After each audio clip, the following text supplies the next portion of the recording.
commencer. J'espère que vous appréciez le café. Merci encore une fois, Matt, pour la présentation avant le break. Maintenant, on a 1 heure et demie. On va faire 2 sessions de 3/4 d'heure. La première session, c'est moi qui vous présentera un outil et plusieurs outils de visualisation de bases de données de graphes. Et ensuite, nos amis de chez Michelin vont continuer et vous présenter le premier cas d'usage de cette journée des pneus connectés. Mais on va commencer avec Graphs are blooming. C'est un topic que je trouve très, très intéressant parce que je travaille chez Neo4j depuis 6 ans et demi maintenant. Et ça m'a toujours frappé que l'aspect visuel des graphes, l'aspect d'interaction avec des données connectées, c'est quelque chose qui passionne énormément de gens et qui intéresse beaucoup de gens. D'ailleurs, j'ai vite ajouté mon Twitter feed et mon blog sur le slide titre parce que j'ai énormément écrit et publié et démontré des différents trucs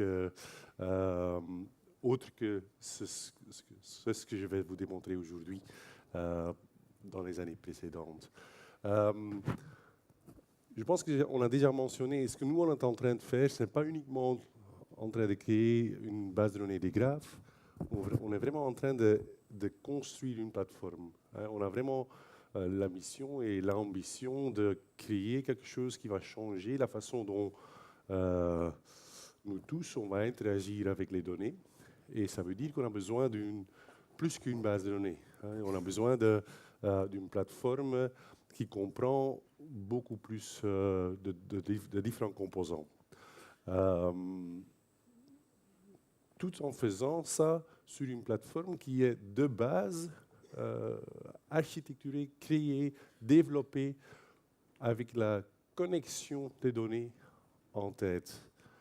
On dit toujours que les relations, la connectedness, ce sont des primary citizens en Neo4j. Ce sont des citoyens primaires. Les relations sont autant importantes pour nous que les données eux-mêmes. Et c'est plutôt un choix philosophique, je dirais. C'est quelque chose que nous, on croit vraiment que les données eux-mêmes, oui, c'est important, bien sûr que c'est important. Mais il y a toujours des fautes là-dedans. On en a discuté encore là-dessus ce matin. Il y a toujours des inaccuracies, des petits problèmes de qualité de données là-dedans. Et les relations entre les données, le connectedness, est souvent plus important que les données eux-mêmes. Parce que aussi, ça vous donne l'opportunité de mieux comprendre, de corriger, parfois améliorer la qualité des données. Et ça, c'est la fondation de notre architecture, le Connected Data, la base de données des graphes qui, de façon native, jusqu'au stockage physique sur le disque dur, va être développée avec l'importance des relations en tête. C'est pas que vous ne pouvez pas développer des systèmes de graphes sur des autres architectures. Les gens ont fait ça pendant des dizaines d'années.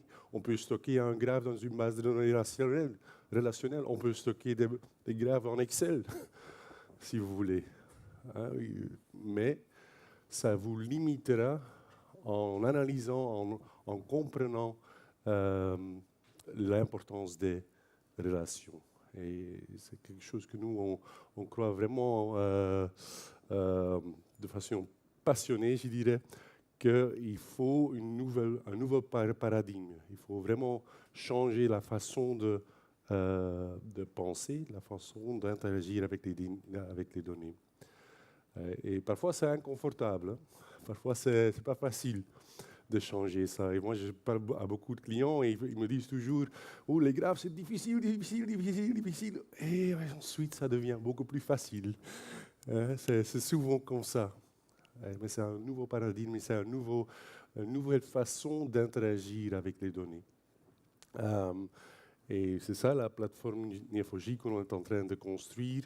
On n'est pas on est assez unique là-dessus, mais il y a beaucoup de gens qui nous supportent là-dedans, qui nous supportent dans cette vision.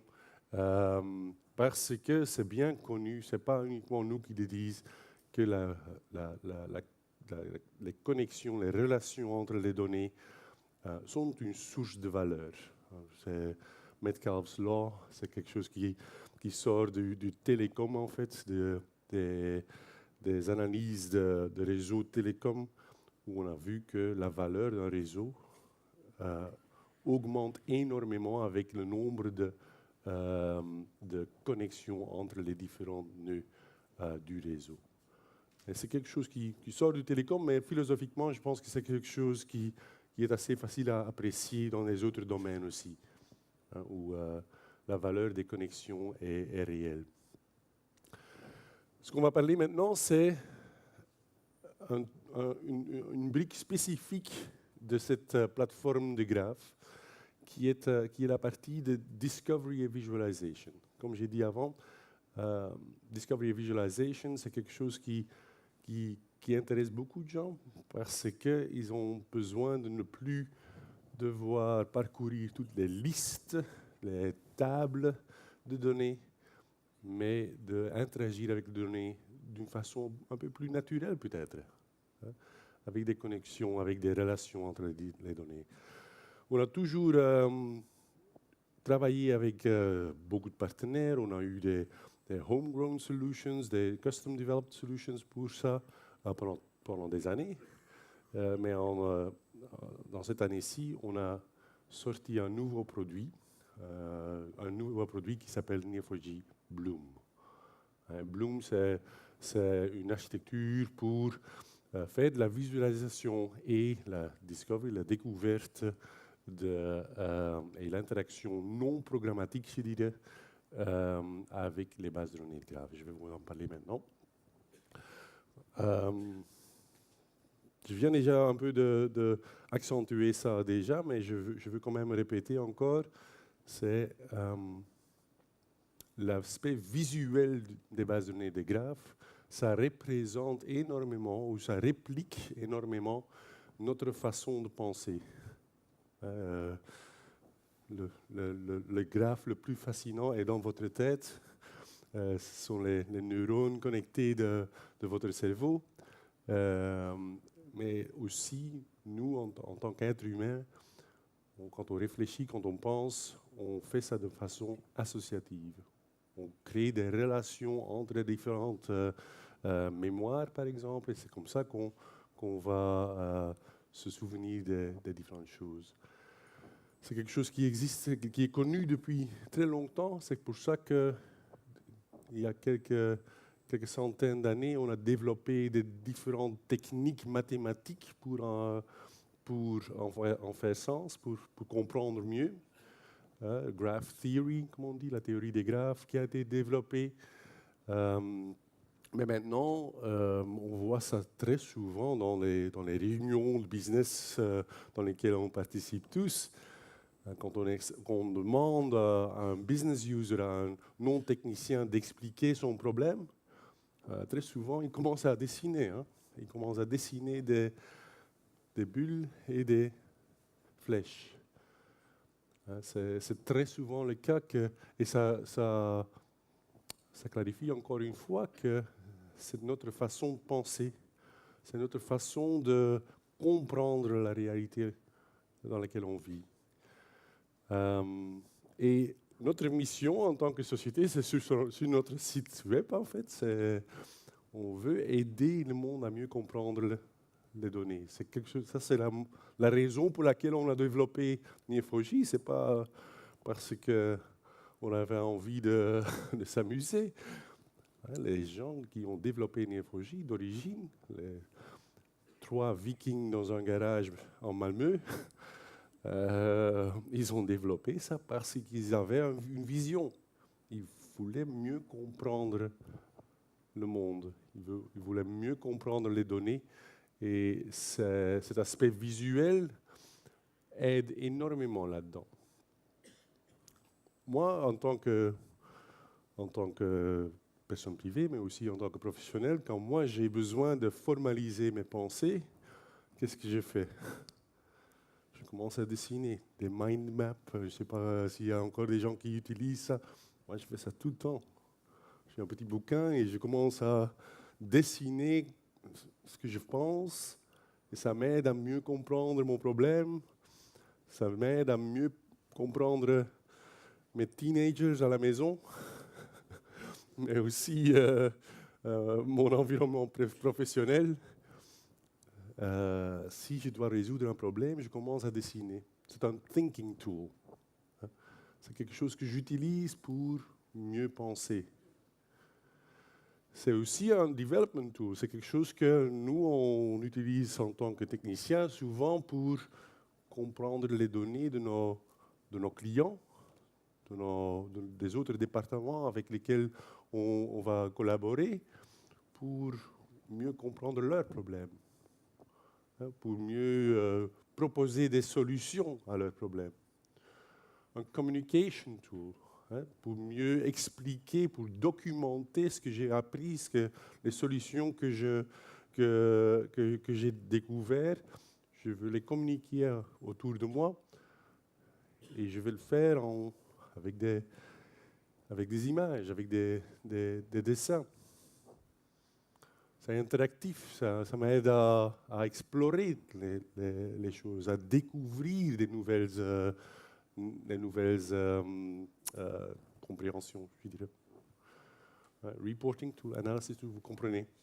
Ça apporte beaucoup de différentes fonctions. L'aspect visuel, l'aspect d'interaction avec une base de données des graphes qui met les relations entre les données en avance, extrêmement important. Historiquement, on a eu beaucoup de différentes façons de développer des outils de visualisation et d'interaction avec une base de données de graphes.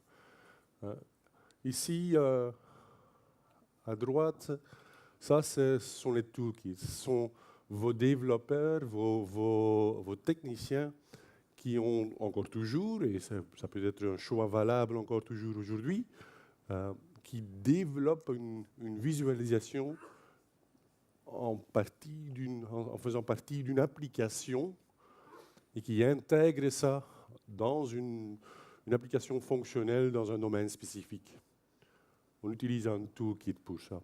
D3, Viz.js, Sigma.js, il y en a plusieurs, commercial, open source, c'est à vous, qui vous permettent de développer une visualisation. Ce n'est pas si compliqué, mais il faut développer quelque chose. Il faut faire ça, il faut mettre la main là-dedans, il faut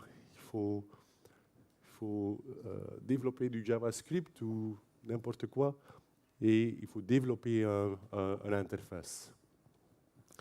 Deuxième façon de faire, ce sont les BI tools. Il y en a plusieurs aujourd'hui, des très bons outils comme Tableau, comme QlikView, ce genre d'outils qui ont déjà des bons interfaces, pas uniquement pour interagir avec les graphes, surtout en fait avec les bases de données relationnelles, et qui peuvent aussi avoir une source de données via Kettle ou autre.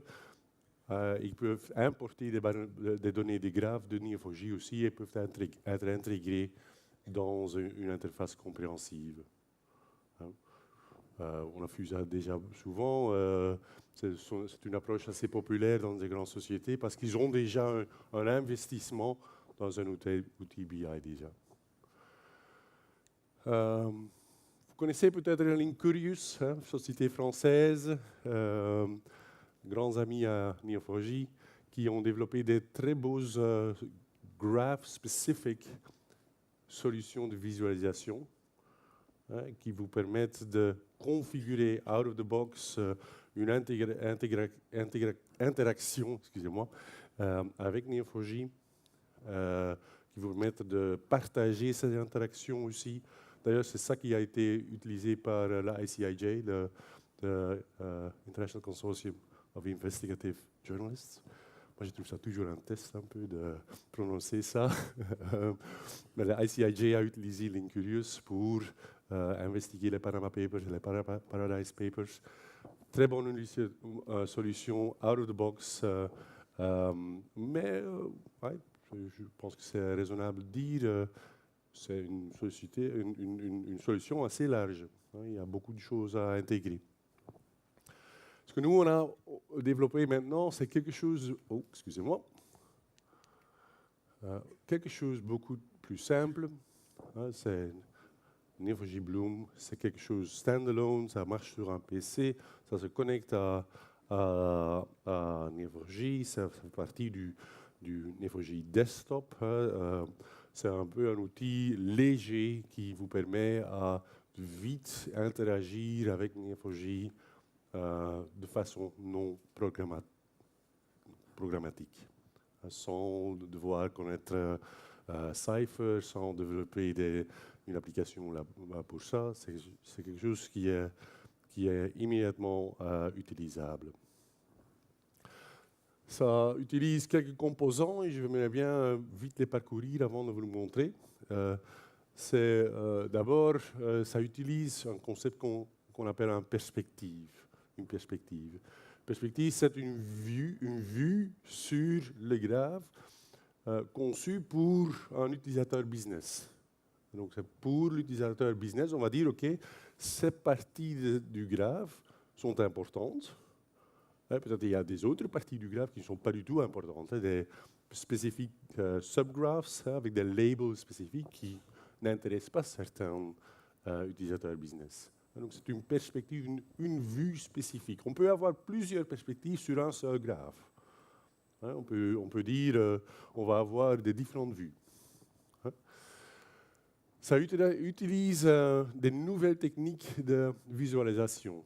Je trouve ça très important parce que ceux qui ont déjà développé ou utilisé le Neo4j Browser, l'outil de base de développement avec Neo4j qui vous permet de requêter Neo4j avec du Cypher. Si vous faites une requête qui affiche un graphe sur la scène, ça utilise en fait D3.js en dessous. Et D3, c'est un outil magnifique, mais avec quelques centaines de nœuds ou relations, ça fait... Ça ne marche plus. Et c'est quelque chose de connu, c'est juste un problème de memory management et le nombre d'objets qu'on affiche. Mais quelques centaines de nœuds et de relations et ça ne marche plus. Maintenant, les tablettes, mon téléphone, mon laptop, à ce moment-ci, ils ont quelque chose de génial là-dedans. Ils ont des GPU. Et par défaut, la majorité des solutions de visualisation n'utilisent pas encore optimalement. Nous, on a développé quelque chose avec Bloom qui nous permet de vraiment utiliser ça, GPU Accelerated Visualizations. Vous allez le voir dans ma petite démo, des milliers de nœuds, je les affiche sans aucun problème. C'est vraiment quelque chose de très facile et ça utilise des technologies modernes, je dirais, de visualisation. Maintenant, des milliers de nœuds sur un écran, ça continue à être difficile à comprendre. Ça continue à être un challenge de cette façon-là.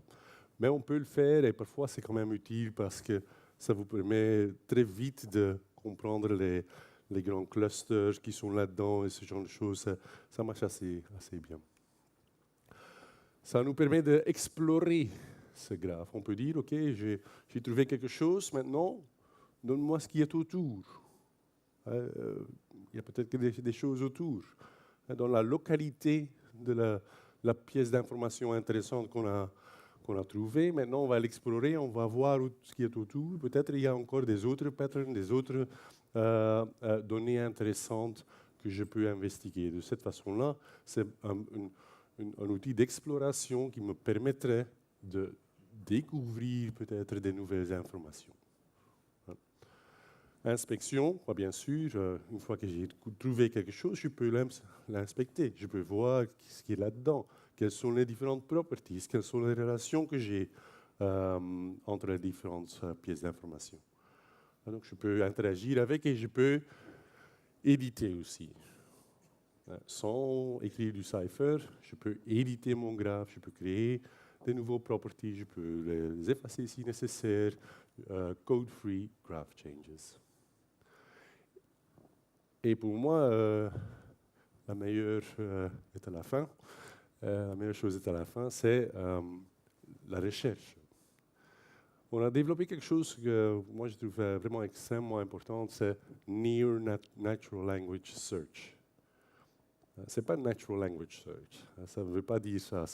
On n'a pas développé un nouveau outil d'intelligence artificielle pour comprendre ce que vous avez tapé, non. On a essayé de formaliser une façon d'interagir avec les graphes qui est beaucoup plus orientée business, qui est Near Natural Language. Donc vous allez taper des concepts business que vous connaissez, money transfer, je ne sais pas quoi, des trucs de la vie quotidienne. Et on va interagir avec ça sans devoir programmer. Near Natural Language Search, vous allez voir. Donc, on va communiquer, on va découvrir, on va visualiser et on va naviguer les différentes parties du graphe avec Neo4j Bloom. User Interface, actuellement, ça fait partie du Neo4j Desktop. Vous allez voir, donc le desktop, c'est un peu notre environnement de gestion de base de données Neo4j. C'est pas nécessaire de l'utiliser, mais on le recommande. Ça rend la vie quand même beaucoup plus facile à gérer les bases de données. En principe, c'est browser-based. Tout ce qu'on développe, en fait, c'est browser-based, mais c'est un browser-based qui fait partie de Electron. Donc, c'est une application que vous installez, qui va être updatée comme ça. Les différentes parties du user interface, vous le voyez ici. Donc, il y a ici en haut, il y a le search bar, avec lequel vous pouvez faire ce Near Natural Language Search dont je parlais.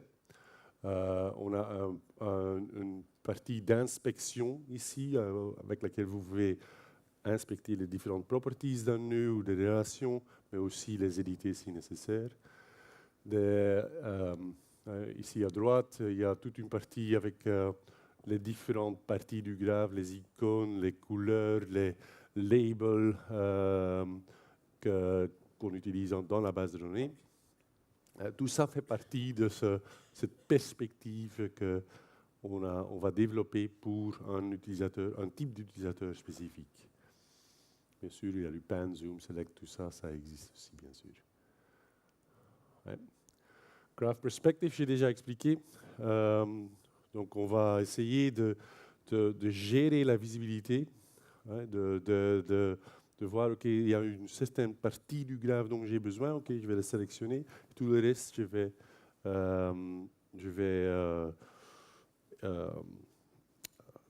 plus mettre sur l'écran. On va sélectionner les différentes parties des properties qui sont visibles, oui ou non, et les relations qui sont visibles. Tout dans la philosophie d'un utilisateur non technique qui doit avoir le meilleur possible, la meilleure vue possible sur la base de données des graphes. Si ça vous intéresse, j'aimerais bien démontrer. On a encore le temps, ouais.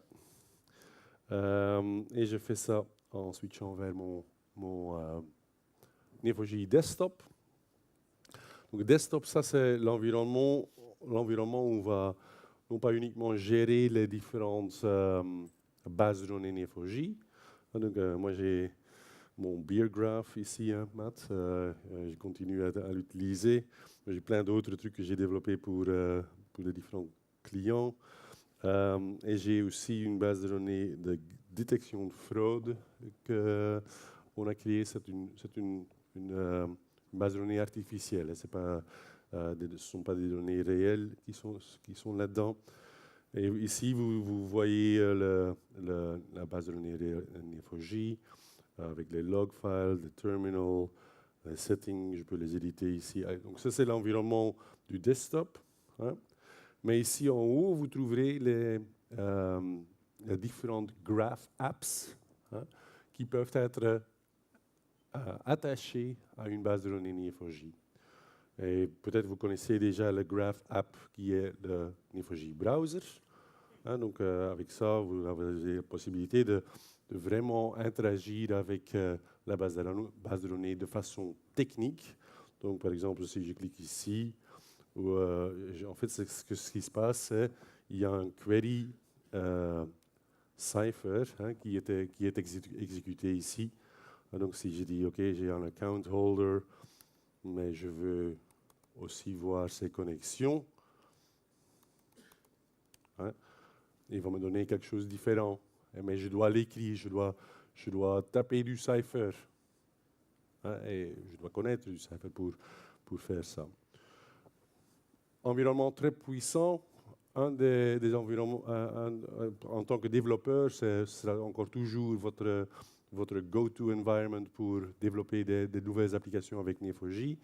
Mais en tant que non-technicien, ce sera beaucoup plus difficile. Non pas uniquement parce que ces visualisations ici, que vous voyez ici, au-delà de quelques centaines de nœuds et de relations, ça fait boum. Donc, c'est pour ça qu'il y a maintenant une nouvelle graph app ici qui s'appelle Neo4j Bloom. Je la lance. Ce qui va se faire maintenant, c'est automatiquement, Bloom va détecter quelle est la base de données en face de moi ici. Donc, ici, c'est une base de données locale, mais si c'est quelque chose à travers un réseau, il va inspecter en fait le schéma de la base de données. Il va voir, OK, il y a ce type de nœud, ce type d'index, ce type de relation. Et immédiatement, il va afficher la bonne perspective. Je peux choisir la perspective ici. Hein. Donc, j'ai plusieurs perspectives ici. J'en ai aussi une pour le beer graph si nécessaire, mais j'ai une perspective spécifique pour ma base de données des graphes. J'espère que c'est tout lisible. Et ici, je peux détailler la façon dont je veux visualiser une partie du graphe. Donc, par exemple, si j'ai un bank account, hein, donc ça c'est le type de nœud que je veux afficher, eh bien, j'aimerais bien que ce soit en jaune. Je peux changer ça, je peux mettre ça en orange ou en vert. Ouais. Et je peux choisir une icône. Donc, je peux dire, OK, une de ces icônes-ci, ce sont des icônes standards qu'on utilise, qui peuvent être utilisées pour mieux afficher les différentes labels ici. Donc, maintenant, si je retourne ici, j'ai dit, OK, money transfer. Ouais. Vous voyez ce qui est en train de se faire. Il suggère des requêtes, en fait. Donc, il comprend Near Natural Language, il comprend ce que je suis en train de taper. Ah, vous voulez des money transfer, OK. Donnez-moi quelques-unes. Apparemment, il y en a 300. Vous voyez que c'est assez fluide, avec du zoom configurable. Donc, vous avez vu peut-être que quand je sors comme ça, maintenant, il n'y a plus de valeurs, mais il y a encore des icônes. Hein, maintenant, il y a des valeurs aussi. Tout ça, c'est configurable. Hein. Maintenant, si je dis, OK, j'ai envie d'investiguer un nœud particulier. En fait, ce qu'on peut faire, c'est ici dire, OK, dismiss other nodes. Ouais. Et ensuite, je peux éteindre, expand ce nœud-ci. Boum. OK, intéressant. Maintenant, je veux encore une fois faire ça. Il y a des shortcuts ici. Hein. Boum. Ah, qu'est-ce qui se passe ici? Encore une fois. Et vous voyez ce qu'il est en train de se faire. Hein. Il visualise un peu les différents clusters de données de façon automatisée, qui vous permettrait alors, OK, de mieux investiguer. Donc, on peut dire maintenant, OK, je prends cette partie du graphe, hein, je jette tout le reste et je veux éteindre ça. Donc c'est assez facile hein, et ça va très vite. J'espère que vous voyez, ça va assez vite d'investiguer les différentes parties du graphe. Si je veux savoir, OK, ce nœud-ci, qu'est-ce qui se passe là-dedans? Je vois les properties, maintenant je veux avoir les détails. Il y a un account number ici et il y a une balance. L'account number et une balance. Donc il y a ici, c'est quoi en fait celui-là? Ça c'est le financial institution et ça c'est le owner, le account holder. Donc ça me permet d'interagir avec les graphes, comme je l'avais dit, de façon non programmatique. Maintenant, pour moi, la vraie puissance, c'est dans le Near Natural Language Search.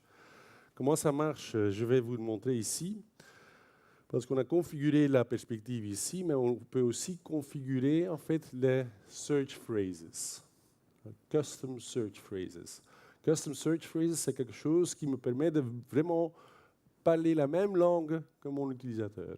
De dire, OK, si moi, mon utilisateur, il ne sait pas ce que c'est un account holder, ou je ne sais pas ce que c'est un money transfer, moi je peux m'associer avec son langage, sa langue, et je peux créer des search phrases ici.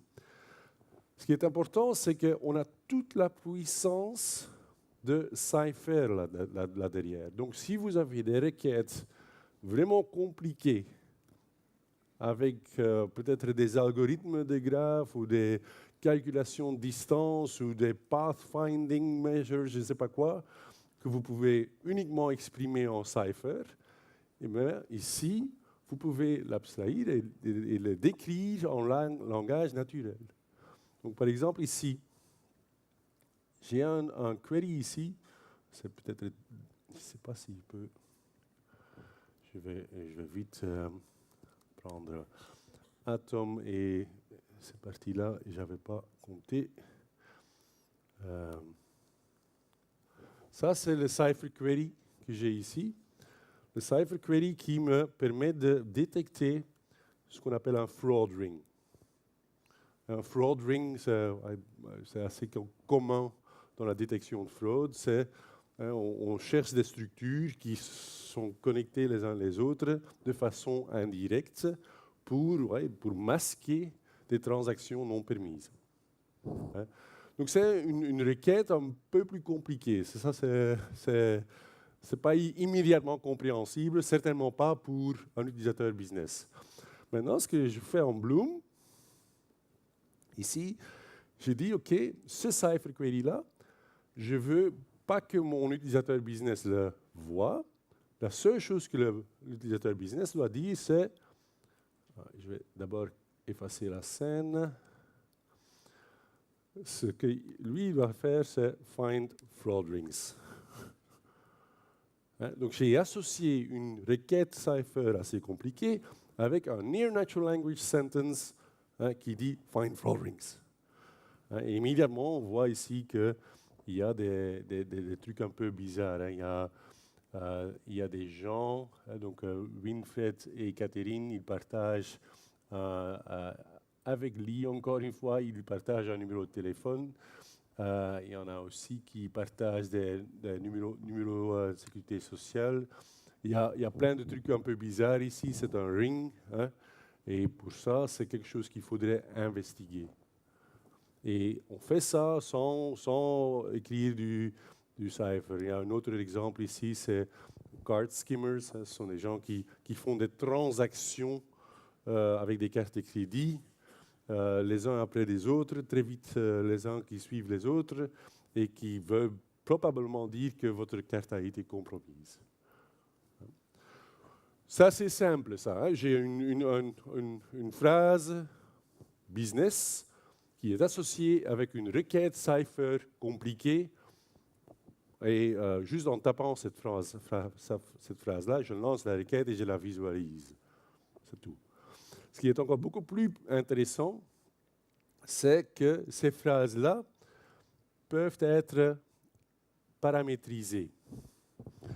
Ce que je veux dire avec ça, c'est que, j'espère que c'est lisible ici, dans cette phrase-là, qu'est-ce que je fais? En fait, je veux trouver des liens entre des différents account holders. Mais je ne sais pas encore quels account holders. Hein. Ça dépend de l'expertise du domaine de mon investigateur. Donc ce que je dis, c'est AH links between param 1 et param 2. Hein, donc ce sont deux paramètres que je vais demander à mon utilisateur, à mon utilisateur business, de spécifier au moment de la requête. Donc maintenant, si moi je peux dire ici, encore une fois, d'abord je efface. Donc j'ai paramétrisé ma requête. Hein, c'est une requête Cypher qui parcourt le graphe et essaye de trouver les liens. Premier paramètre, c'était Dirk. Deuxième paramètre, c'était Yann. Je les ai insérés. Automatiquement, ça a été inséré dans la requête Cypher et il m'affiche le chemin. Hein, donc ici, ça, excuse-moi, ça c'est Dirk, hein, Dirk Stakes. Et ici, probablement, on a... Ah, c'est pas même Yann, c'est Yannian. Donc c'est full text search, hein, c'est backed by... il y a du full text search là derrière. Vous comprenez que c'est paramétrisable. On peut vraiment masquer les requêtes compliquées Cypher en faisant ce genre de custom search phrases. Ouais. C'est un peu sont les composants les plus importantes que je viens de vous expliquer.